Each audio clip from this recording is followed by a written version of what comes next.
Hello, this is New Vision TV. I'm Lynn Komjisha, and here's a look at the news. At least a dozen people were injured in a fracas involving policemen and civilians in Lira town. 5 of the injured were shot during the melee, while the rest, including 6 police officers, are nursing minor bodily injuries. The regional police commander, Peter Nkulega, explained that all people critically injured that were shot at were yesterday airlifted in a military chopper to Kampala to receive further treatment. Now, our reporter Hudson Apunyo has more details. On 9th November, 11-year-old Dickens Okello was said to have been strangled by 2 men of Asian origin in Kole district.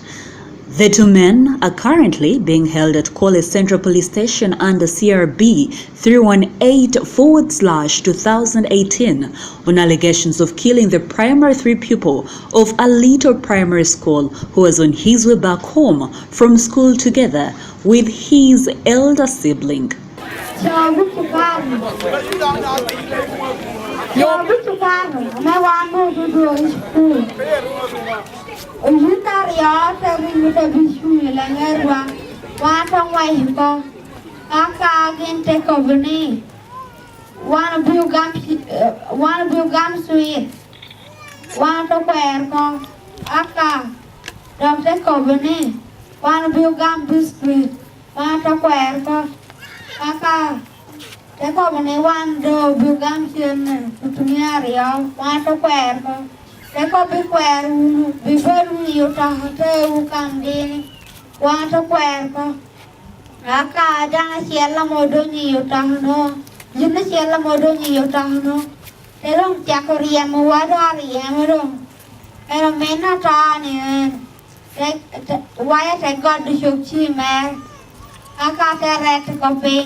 Reports indicate that Dickens Okello's neck and spinal cord were broken. According to the director of the Police Health Services, Assistant Inspector General of Police, Dr. Moses Biarhanga, Okello died in Lira and a post-mortem was done in the presence of a family member who is also a doctor. However, the family members rejected the results, claiming they were not legit. I was in the post-mortem yesterday with a doctor who was appointed by the police to do that post-mortem. But after the post-mortem, we thought we would share the result with him, which did not happen. What surprised me after the post-mortem, I just heard the result of this thing, of our work through social media and the radios. But the way it was presented in social media or radios was not matching with the findings which we witnessed or observed in the post-mortem room. Biarhanga said 3 days later a decision was made to transfer the body to Kampala for another post-mortem. However, forensic examination was not easy, according to Biarhanga, since the body was decomposing by the time they conducted the second post-mortem. There was no evidence of injury. He said only the early marks of the first post-mortem were visible. The developments, however, have since angered the residents of Kole and Lira districts.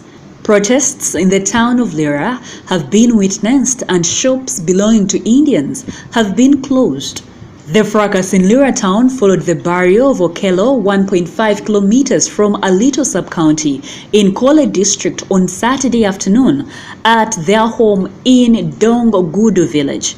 At the funeral, which was attended by thousands of mourners, residents booed and buried government officials, including police officers and a religious leader, from addressing the crowd.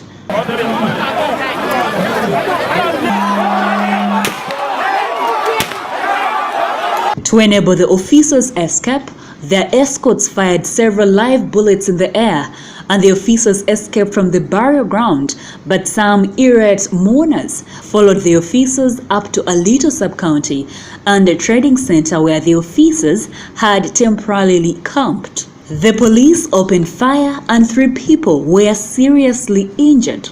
In Lira town, a mob went on rampage and started breaking into shops owned by Indians to steal goods, and they also set barricades in towns, prompting police to act fast and avert the catastrophe.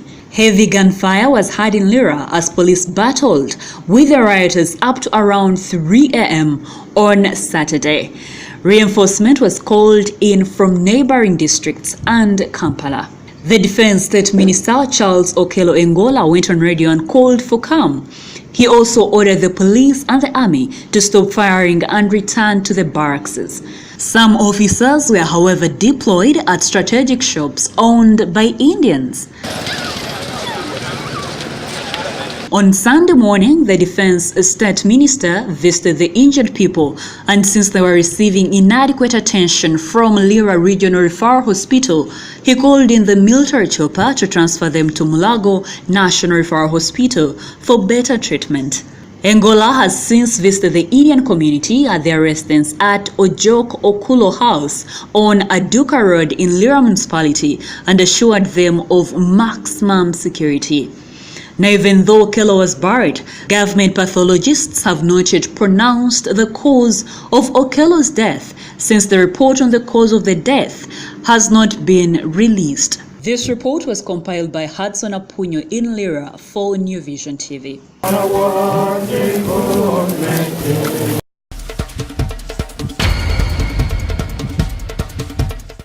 Moving on, up to 766 students of Kampala International University on Friday were not awarded degrees and certificates over uncleared tuition. Out of the 4,484 students, only 3,718 graduated. During the 19th graduation ceremony at KIU Kampala campus, meaning about 17% of the students did not graduate. The Vice-Chancellor, Dr. Mohamed Mpezamihigo, said the students who missed the graduation had not cleared tuition fees as required to graduate. He appealed to the government and donors to come to the rescue of the affected students who are financially handicapped.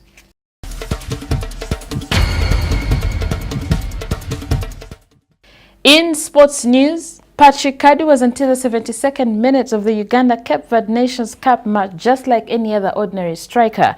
He had got into scoring range a number of times, but like his teammates, Farouk May and Isaac Muleme couldn't make the difference.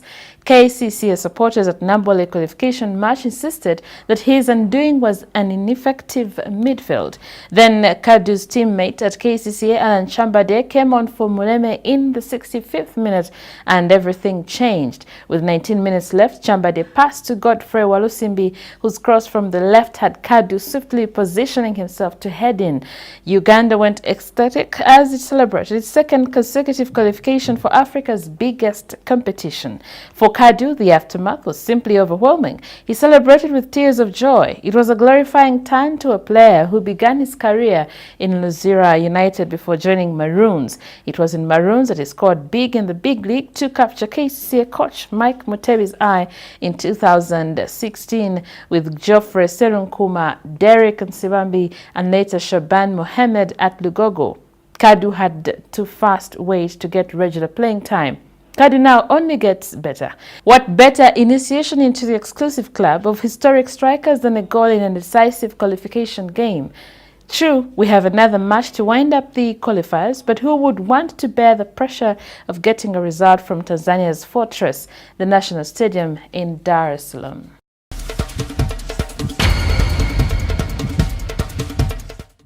You're still watching New Vision TV, and now for Pearl of Africa series, we take a look at Chitagata Hot Springs. In the western region of Uganda lies these natural hot springs. The hot springs are located in Shemba district and have provided a number of activities to not only the locals there, but the tourists that visit the site. Such activities include boiling of eggs, bathing in that water, and many believe that the springs have healing powers. Let's take a look. The Chitagata Hot Spring is located approximately 2 kilometers by southeast of the town of Chitagata, an urban center in Shema district.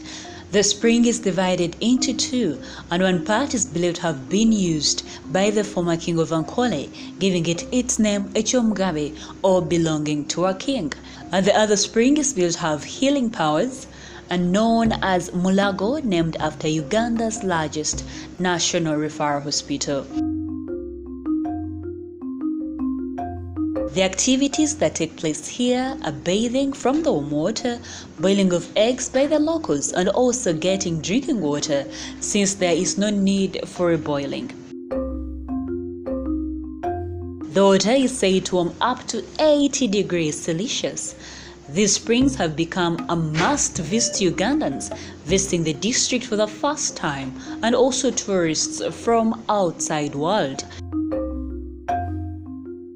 Now, for more Pearl of Africa stories, visit our website www.newvision.co.ug. Our newspaper, The Sunday Vision, is also another home of adventures, so grab your copy every Sunday for Pearl of Africa stories.